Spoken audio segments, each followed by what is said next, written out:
आदरणीय मंचवर उपस्थित आमचे आदरणीय बावनकुळे साहेब, या राज्याचे कॅबिनेट मिनिस्टर, आमचे जिल्ह्याचे पालकमंत्री पण बावनकुळे साहेब हे पहिले असे पालकमंत्री आम्हाला या जिल्ह्याला अमरावतीमध्ये आमचे जे पालकमंत्री झाले.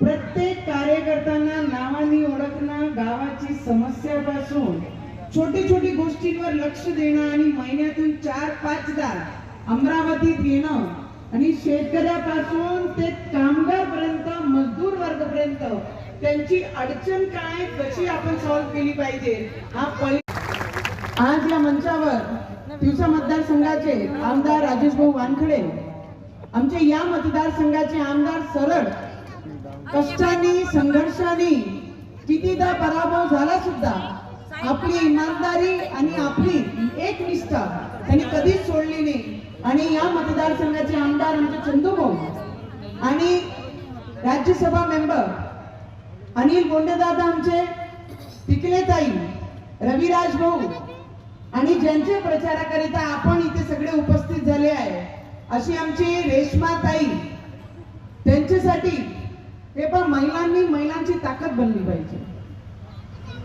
आपण ताकद बनवू ना. एक आधी महिला ते आता भाषण करत होते तर मी पाहत होती, रेश्माताई तुम्ही खूप सुंदर बोलल्या.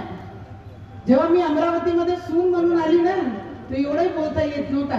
तुम्ही एवढे छान आज बोलले, त्यांच्यासाठी एकदा जोरदार टाळ्या मारून त्यांचं अभिनंदन करा.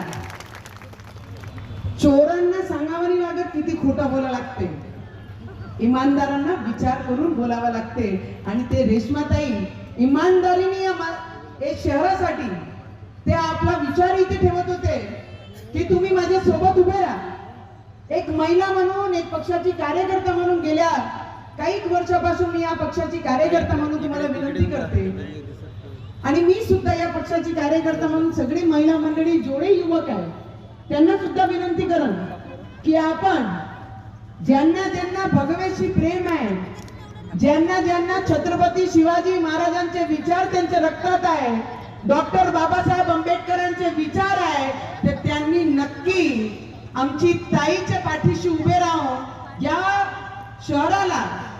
मी जेव्हा 2011 मध्ये आली तेव्हा जो मोर्शी होता, तर साहेबांनी सांगितलं, अनिल बोंडे साहेबांनी की 250 कोटी आम्हाला या शहरासाठी आमचे आदरणीय देवेंद्र फडणवीसजींनी दिली.